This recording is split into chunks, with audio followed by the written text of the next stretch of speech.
5.3 power.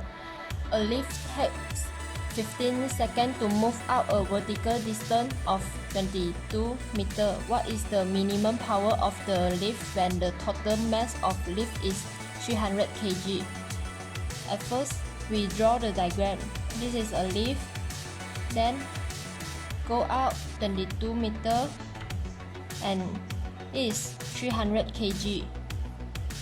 We use a formula of the power, which is power equal to energy divided P.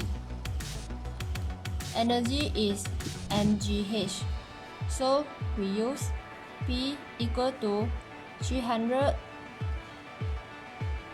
times 9.81 times 22 divided time 15 seconds.